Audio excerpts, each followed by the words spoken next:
Miércoles de historia, gracias por estar con nosotros. Bienvenidos sean a su programa En la Mira con Nacho Gallardo.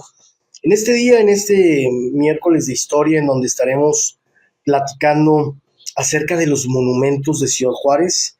Y bueno, el día de hoy, sin duda, estaremos platicando del del monumento a don Benito Juárez.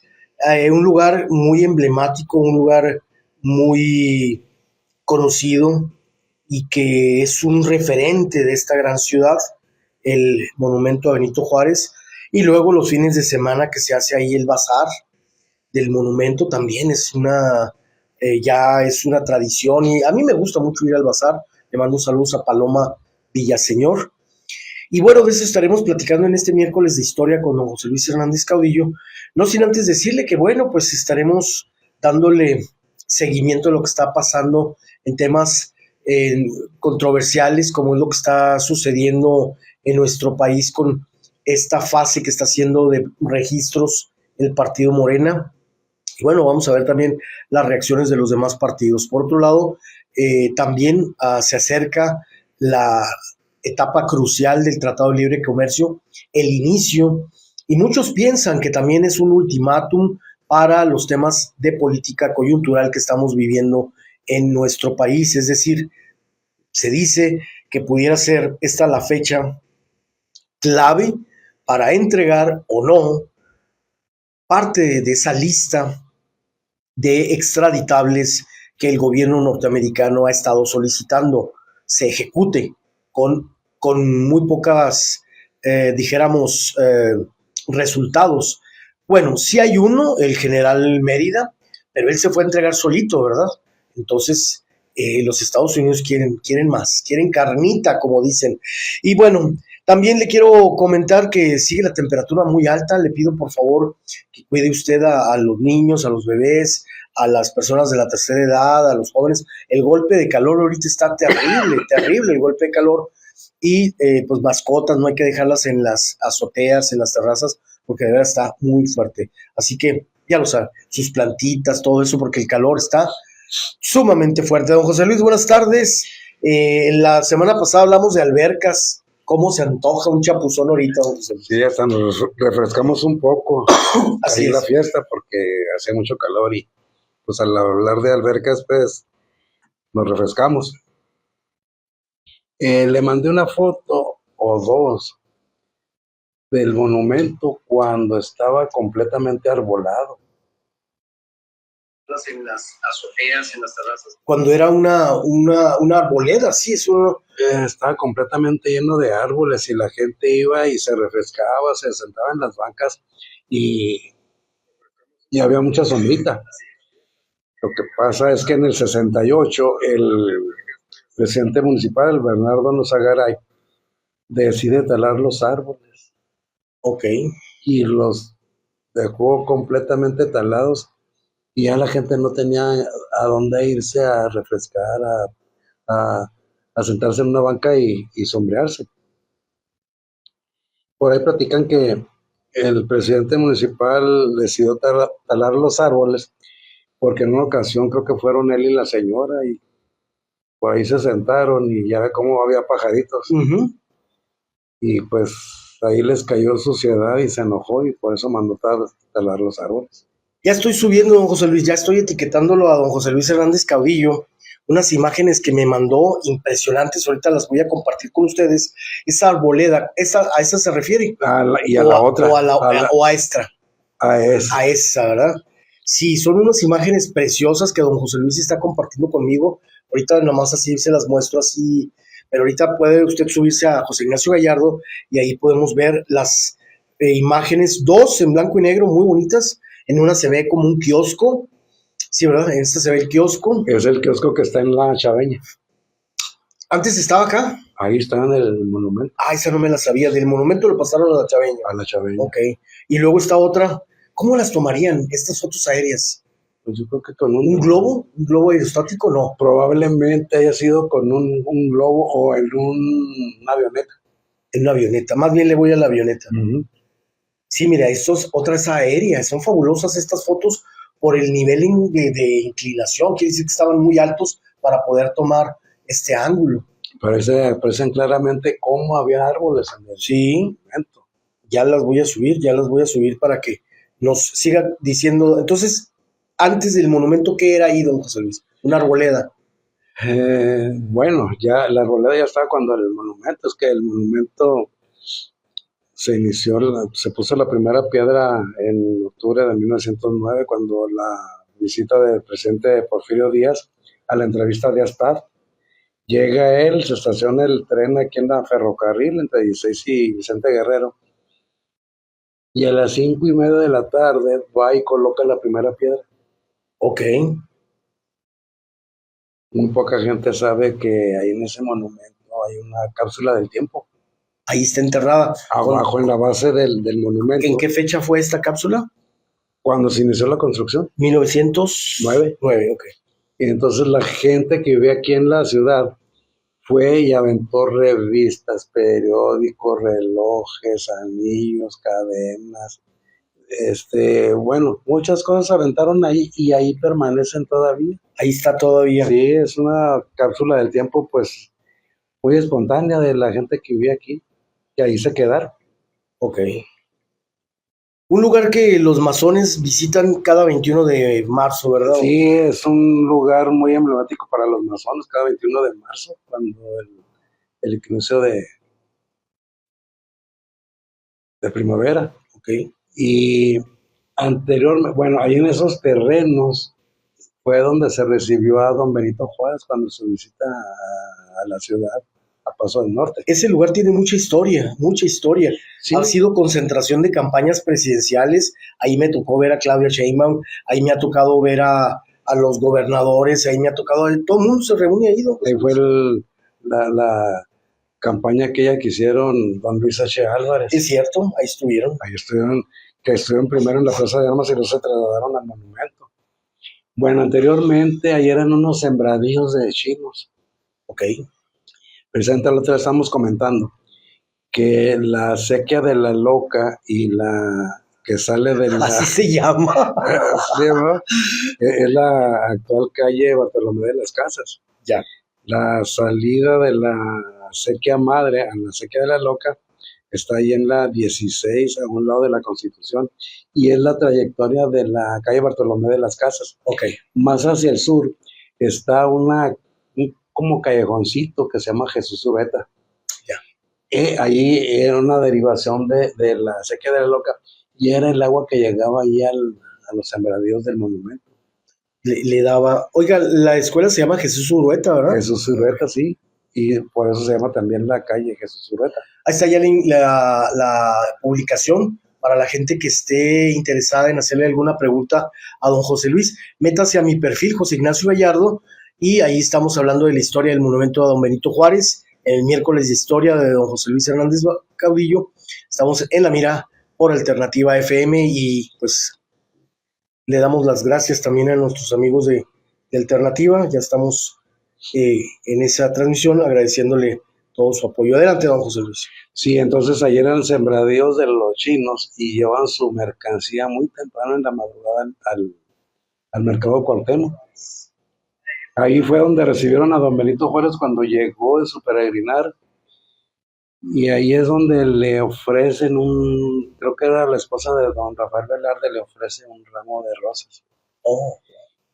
Y ya venía muy cansado y es cuando dice, pues ya quiero descansar, ¿cuál es la casa de ustedes que esté más cerca para llegar y descansar? Y todos se peleaban, no, señor presidente, véngase a mi casa, no, pues que véngase a la mía. Y dice, no, pues es que quiero saber cuál es la más cercana. Pues la más cercana era la de don Inocente Ochoa, aquí a un lado que por eso aquí se llama la calle Inocente Ochoa. A un lado del cine Victoria, ahí donde estaba la óptica Devlin. Ya. Y la otra casa más cerca, pues era la del doctor Mariano Samaniego, ahí en la Constitución.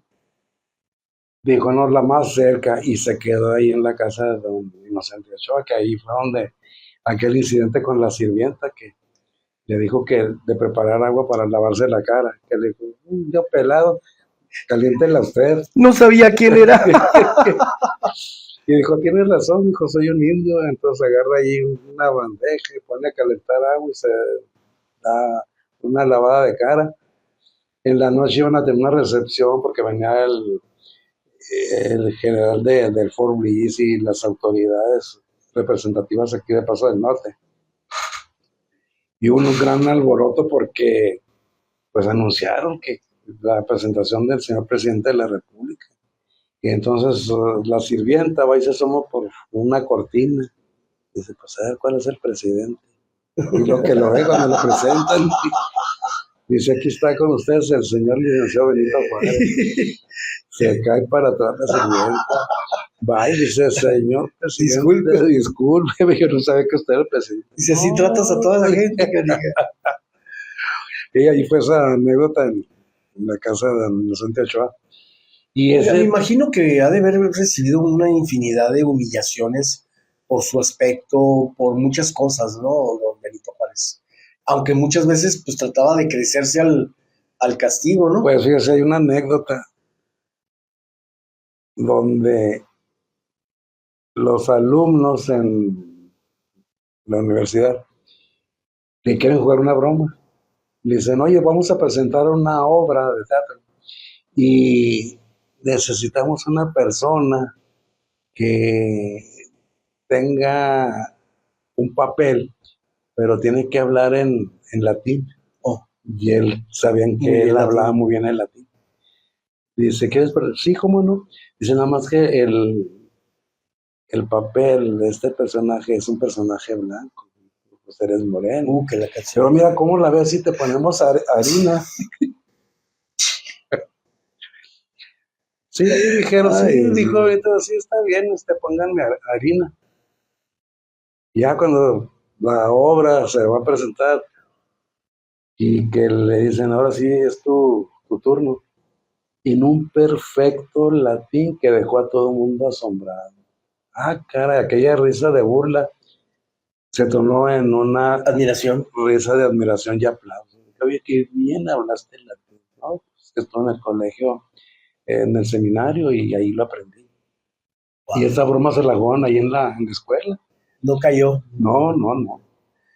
Entonces, pues, don Benito Juárez, mucha gente dice que don Porfirio Díaz no lo quería. Y yo les digo, bueno, nada más imagínense, el presidente Porfirio Díaz mandó a hacer cantidad de monumentos en toda la República. De hecho, el hemiciclo Juárez que está es de él, ¿no? Una obra en su gobierno. El hemiciclo a Juárez y el monumento se iban a inaugurar en la misma fecha, el 16 de septiembre. El hemiciclo Juárez de México y el de aquí. Y el de aquí. Okay. Pero no se inauguraron el mismo día, porque cayó un aguacero en la Ciudad de México. Ok. ¿Se inauguró primero el de aquí?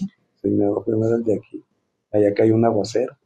Oiga, don José Luis, obviamente entonces la inversión, los fondos fueron federales, venían desde México, lo que costó. Sí, entonces dice mucha gente, no, es que Porfirio Díaz no quería a Benito Juárez porque Benito Juárez trató muy mal a Porfirio Díaz. Y mientras Porfirio Díaz combatía al enemigo, Benito Juárez graciosamente, muy cómodo, se fue huyendo de México. Okay.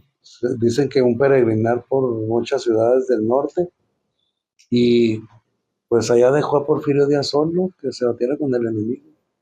Entonces yo les digo, es que Porfirio Díaz era militar. Así es, y este era un abogado. Y Benito Juárez era abogado. Él decía, la ley siempre ha sido mi espada y mi escudo.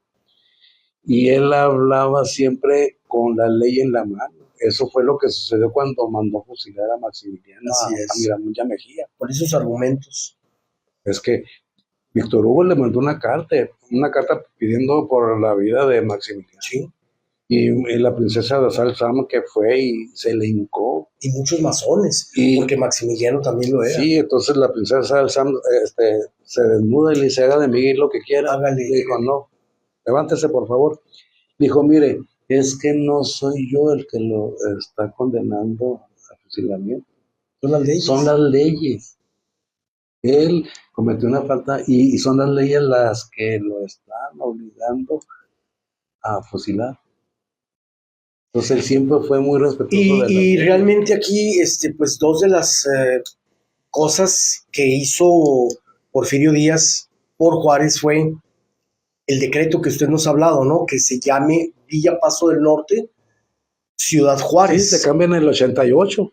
Y por otro lado, el monumento a Benito Juárez. Dos obras icónicas, dos grandes cosas por esta frontera surgidas en el gobierno de Porfirio. Con eso nos habla de eso, ¿no? De ese interés. Déjeme mandarle saludos, don José Luis, a mi querido diputado Daniel Murguía, que nos está sintonizando. Un saludo Un abrazo. a Daniel Murguía. Y precisamente el Hemiciclo Juárez, una obra muy importante que habla precisamente de Benito Juárez y que está en la mera Alameda Central, En la Alameda. en la Ciudad de México, una zona muy, muy bonita. Una vez me llevaron a dar una vuelta ahí por la Alameda, pero yo no sabía que ahí estaba hace muchos años, yo no sabía que ahí estaba el hemiciclo. Y dimos la vuelta, fuimos a salir allá por el frente del Palacio de Bellas Artes. Ah, sí, le da la vuelta y sale allá atrás. Sí, entonces no vi yo el hemiciclo, si no pues hubiera llegado y me hubiera estado ahí contemplando la obra, que fue una obra espléndida. Y estando aquí en Juárez también, el gobierno de Colombia manda a un personaje que viene a caballo, le dicen, ve y busca al licenciado Benito Juárez, allá en México, y le entregas este documento. Este documento es donde el gobierno de Colombia lo declara benemérito de las Américas. Ay. Oiga, pero ¿cómo le hago para dar con el señor? Dice, tú vete a México, llegando ahí a la frontera con Guatemala, ahí te van a dar información. Pues ahí se viene preguntando el señor. Y aquí es donde le entrega el documento que lo nombra benemérito de las Américas. Después, platicando con Ernesto, también República Dominicana le hace otro reconocimiento a Benito Juárez y le da otro documento donde lo nombra también benemérito de las Américas. Doblemente. Doble. Así que eso habla de el gran aprecio y pues de un personaje que salió de... En Nueva York también hay una estatua de Benito Juárez, así como aquí tenemos una de Lincoln. Allá en Nueva York hay una plaza Benito Juárez, en Manhattan. Sí, entonces, digo, era muy conocido y era muy apreciado. Claro que tiene también sus detractores, ¿no? Hay mucha gente que... Bueno, yo les digo, cuando me preguntan que qué opino yo de Benito Juárez, les digo, es que yo veo el personaje. Yo veo el personaje y desde el momento que veo el personaje, yo hago un balance de lo bueno que hizo y lo malo que hizo. Eso es en lo que se debe basar una persona que... Sí, para hacer un juicio justo, ¿no? Sí, porque si se vuelve un fanático de un personaje, yo les digo, se pierde la objetividad. Pregúntale a un masón qué opina de Benito Juárez y te va a hablar maravillas. No, pregúntale a un sacerdote. Ahora pregúntale a un sacerdote y te va a hablar pestes de Benito Juárez. Todavía hasta la fecha dicen que, el otro día estaba viendo que publicaron un libro donde dicen que Benito Juárez le robó el dinero a la iglesia. Ok. No, es que no le robó el dinero a la iglesia. Él emitió las leyes de reforma y la ley de manos muertas porque decía que, y sí es cierto, todavía en la actualidad, muchas personas se mueren y le dejan todo, terrenos y dinero a la iglesia. Y antes todo se quedaba en ellos, por eso tenía tanto dinero la iglesia. Entonces la iglesia era la que tenía, porque acuérdense que la iglesia cobraba por todo. Ajá. Por los nacimientos, los bautizos. No, y es que aparte ellos tenían el monopolio de la historia de un país. ¿Por qué? Porque de funciones, bautizos, actas y todo lo que tiene que ver, matrimonios, se tenía que documentar allá y era un poder ajeno al Estado. Y dices tú, ¿cómo que la iglesia tiene más información de cualquier ciudadano que ni siquiera los pues anteriormente la fe de bautismo era un documento que era más válido que el acta de nacimiento? Sí, me acuerdo, precisamente la película del analfabeto, con Cantinflas, cuando el abogado trinquetero anda buscando los papeles, dice, va a pedir la fe de bautismo de Cantinflas para con eso quitarle una herencia, se lo quería fregar. Entonces ahí se da uno cuenta que el abogado necesitaba la fe de bautismo para acreditar la personalidad de Cantinflas. Quiere decir que si no tenías fe de bautismo, no existías en la vida. Era más válido Ajá. el documento de la fe de bautismo que el acta de nacimiento, cualquier otro documento. Yo en uno de mis viajes ahí a Silao me eché un clavo en todos los libros. Es más, si usted quiere conocer algo de alguien, es más confiable irse a los registros de la iglesia para poder encontrar a alguien antes de las leyes de reforma. Ellos tenían más información que cualquiera. Lo que pasa es que ahí en Silao, cuando la guerra de los cristeros, fueron y saquearon toda la los información. archivos. Sí. Yo anduve buscando ahí en los libros y me dijo el Señor, véngase, le voy a ayudar, deme fechas, deme nombres, deme datos para... Pues por ahí estaba viendo el otro día una foto donde tenemos varios escritores con todos los libros, hasta que al final me dice, mire, aquí está su fe de bautismo. Pues Ay, muchas gracias. no. Discúlpeme que me hice perder medio día buscando el documento. Y me sacó ahí la fe de bautismo. Entonces, precisamente por eso mi padre no tenía acta de nacimiento, porque cuando en la guerra de los cristeros fueron y quemaron los archivos o los tiraron o los echaron a la basura y él no tenía acta de nacimiento. Y entonces, dentro de la familia, pues me comentan que mi abuelo fue el tesorero de los cristeros ahí en Silao. ¡Wow! ¿En qué fecha? 1900. En el 30 y tantos. Precisamente por eso mi hermano me platica cuando hemos ido bueno, ahora es un terreno, ahí estaba la casa donde yo nací. Digo, yo me acuerdo que aquí había un zaguán, hermano. Sí, dice, mira, allá al fondo, allá donde están aquellas matitas, dice, mi abuelo escarbó y escondió una tinaja con monedas. Probablemente hayan sido centenarios. Aquí no, José Luis. Pues cada vez que vamos, él le rasca. Me dice, pues vamos a excavar. No, necesitamos traer herramienta, necesitamos llevar el detector de metales. No, me dice, si ahí está, donde están esas hierbitas. A flor de piel. Ahí está, no. A flor de tierra. Hizo un hoyo y ahí los escondió. Precisamente cuando él esconde esas monedas, mi abuelo vivía en el rancho que está ahí cerca de Silao. Iba para allá en la madrugada cuando lo quisieron asaltar y lo mataron. Ok. Entonces me dicen, bueno, es que ahí está la venta con las monedas. No, pues hay que ir, don José Luis, sobre eso. Pues vamos a buscar la ahorita con las monedas y con eso hacemos una casa para reconstruir la casa donde yo nací.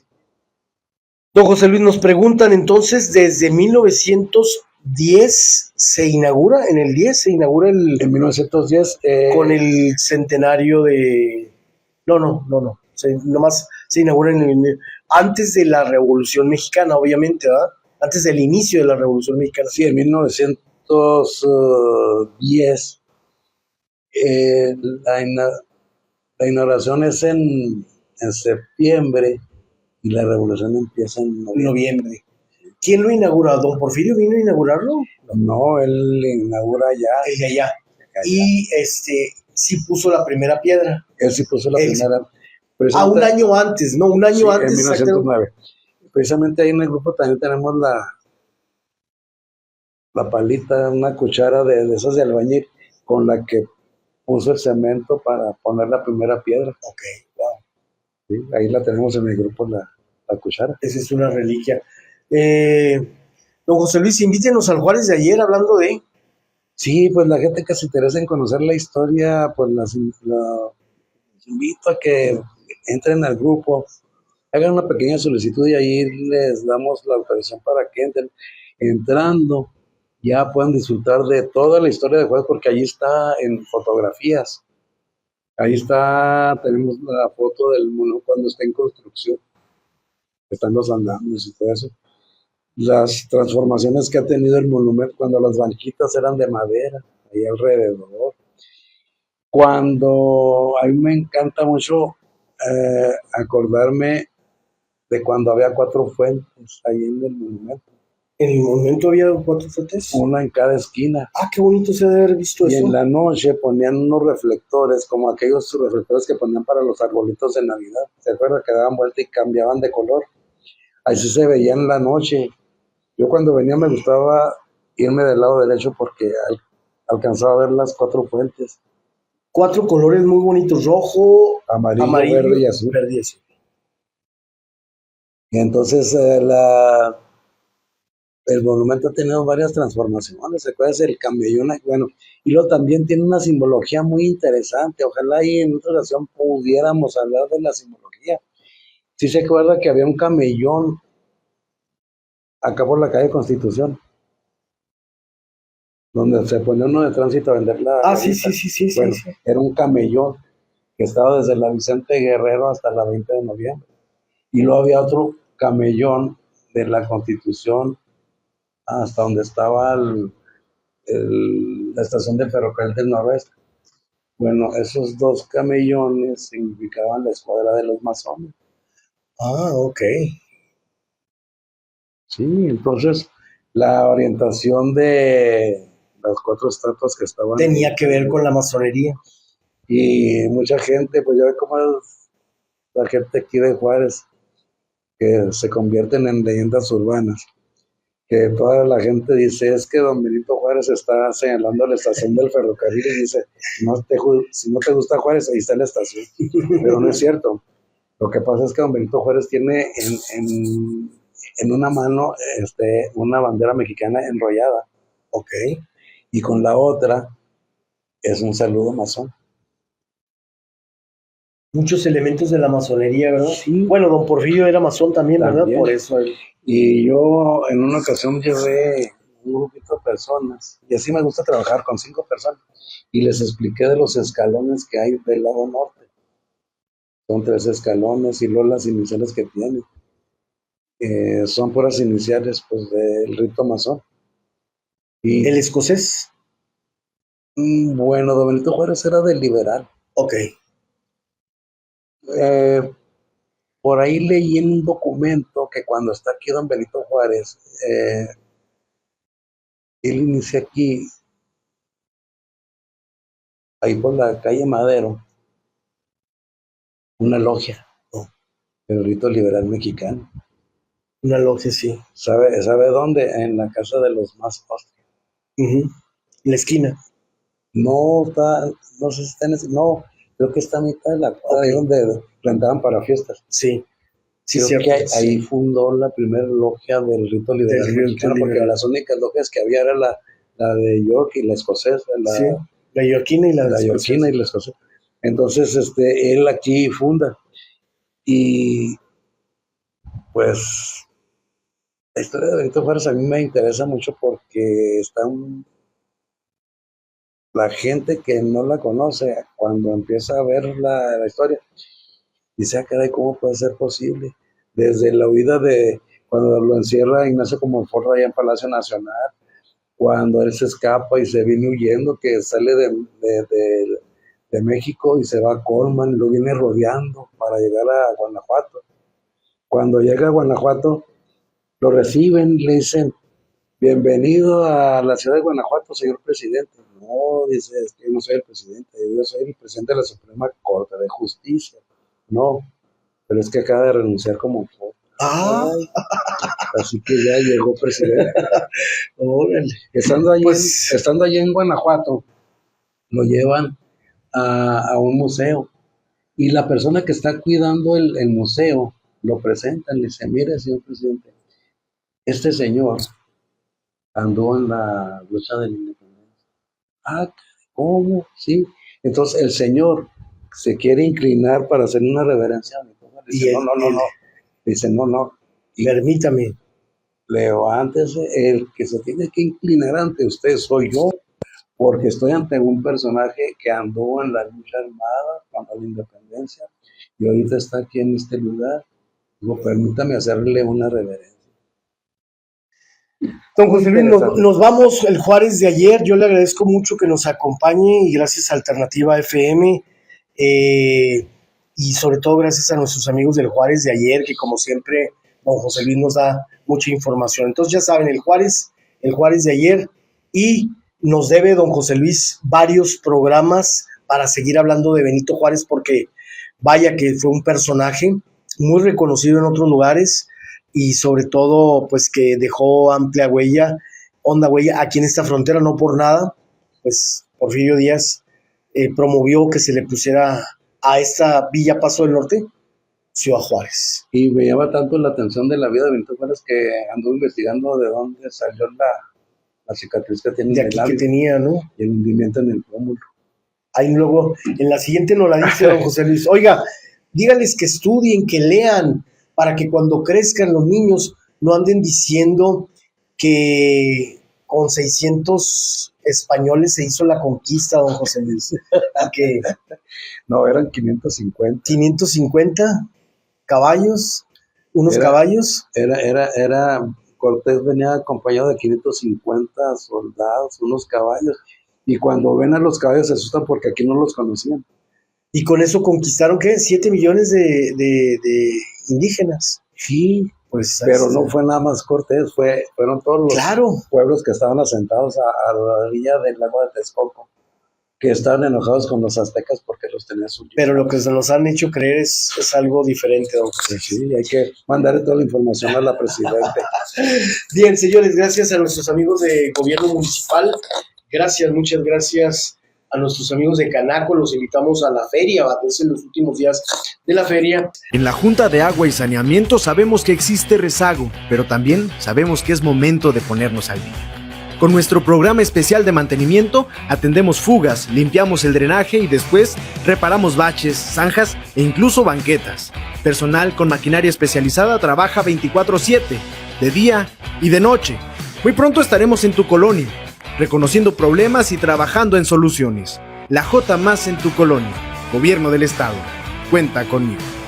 Y gracias a la Junta Municipal de Aguas y Junta Central de Aguas y Saneamiento. También muchas gracias a la Universidad Autónoma de Ciudad Juárez, que tiene este mensaje para nosotros. Ya viene el Campamento Cultural de Verano UACJ 2026, del 13 al 31 de julio, para niños de 6 a 15 años. Inscripciones del 1 de junio al 10 de julio en el Centro Cultural de las Fronteras o en www.uacj.mx. Incluye materiales y 2 camisetas oficiales. Campamento Cultural de Verano UACJ 2026. Explora, crea y diviértete. UACJ inspira el futuro. Bien, señores, y con eso terminamos este programa. Muchas gracias a nuestro director general, Eliezer Pérez, y a todo el equipo que hace posible que estemos un día más con usted aquí en La Mira con Nacho Gallardo. Pásela bien, buenas tardes y buen provecho, y ojalá le vaya bien a la selección nacional. Mañana estamos de nuevo aquí en su programa en La Mira.